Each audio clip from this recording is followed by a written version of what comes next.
Hi folks, it's Moz here, and on the workbench today I have this SR-N1 hovercraft, newly released as a surprise from Airfix, and we're going to unbox and review it right now.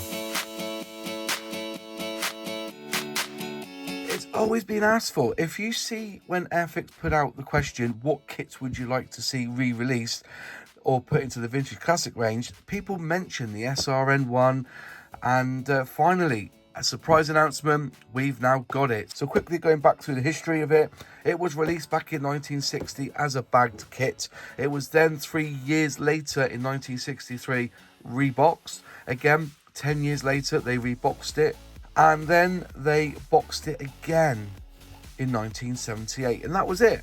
We haven't seen it on our workbenches since. There were 2 occasions when they did release it, but it was in partnership with other manufacturers in the early 1980s. But here it is now on the workbench. Like all vintage classics, they revert back to Roy Cross, and again we've got a really crisp looking picture here, you know, painted by the man himself, and it really brings some nostalgia to these kits. So if you want to buy this, I'll leave a link in the description box below where you can purchase your SR-N1.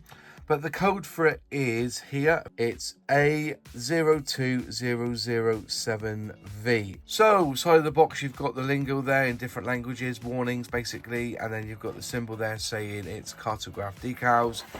Edge of the box, you've got that box art again, same on the other side, and then here you have the information about the SR-N1, just telling you that it was designed by C.S. Cockrell in 1957, the Ministry of Supply sponsored a program of assessment and research carried out by Saunders Roe Limited. So there you are, information there.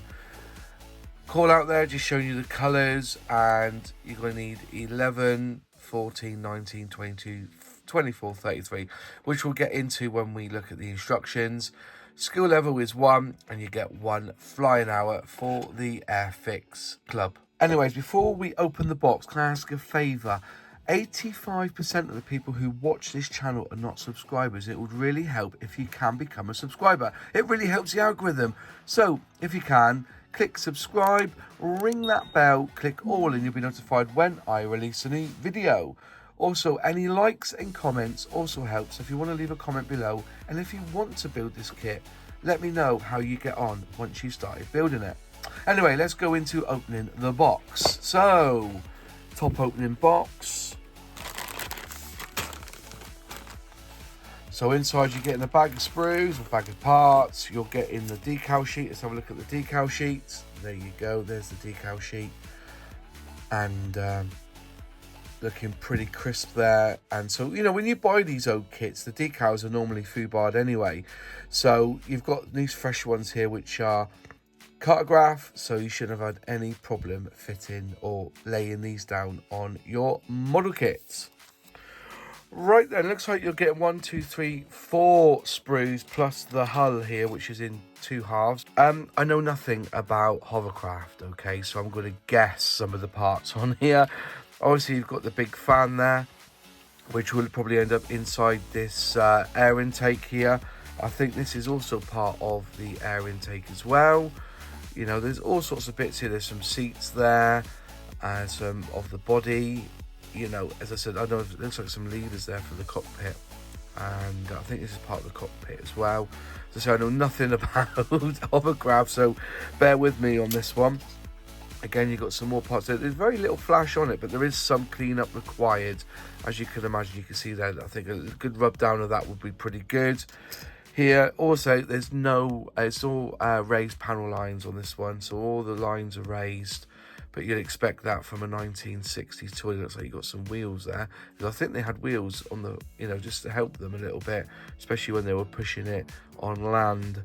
So, yeah, some bits here, some of the, I suppose this will be like the fins to help it turn just there. So yeah, it's looking pretty good. You do have some pilots there that it looks like they're wearing masks, so I don't understand that. So I don't think the pilots are are really needed on this one, because I don't think they needed to wear some sort of oxygen mask or anything. So there you go. Also, the glass here that was in the bag, that's looking pretty good. Well, I don't think they've retooled it, but it's I don't know, it's looking pretty good. Maybe they cleaned up the tooling to make it look a little bit crisper, but yeah. So there you go, there's all the parts for this kit. Right then, into the instructions, and they don't spend a lot of time on this. They basically use like one of the last editions, so they don't update them in any way.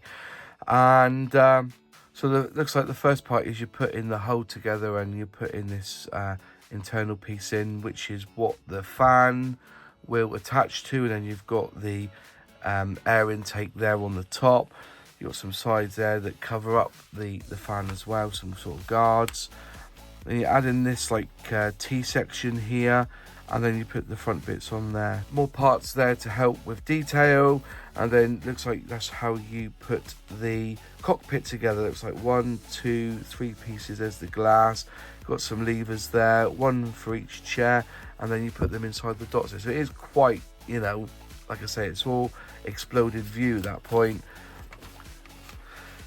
Then you're putting the rudders on the back, and it looks like there's some decals there that you fold over into position, and you're pretty much done. You know, you put the 4 wheels on the corner, attach that to the back, and there you go. That's the instructions. There's not really much I can say. As I say, I don't know hovercrafts that well, but yeah, they're not really different, these instructions. They're what you would get if you bought the kit back in the 70s, I guess.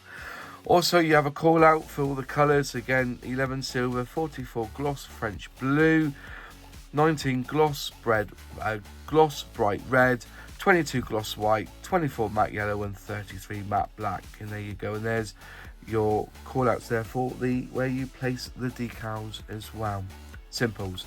Nice and easy, really. So there you go. That was a very quick unboxing and kind of a review of the SR-N1. It's next to be built on my workbench, so keep an eye out for this video of the build. If you'd like to buy this kit, again, I'll leave a link in the description box below where you can buy this kit, and let me know if you build it or in the process of buying it and building it. And that's it. Thanks for watching. If you like the video, click like. If you haven't subscribed yet, please subscribe, ring that bell, click all to be notified when I release a new video. Big shout out to my channel members who financially support this channel, and they get other perks as well. If you'd like to become a channel member, just click join below and select which tier of membership you wish to join. If you'd like to see the live stream where Airfix and Chill talk to Ethan and Luke from Airfix, click here. And if you'd like to see other reviews from this channel, click here.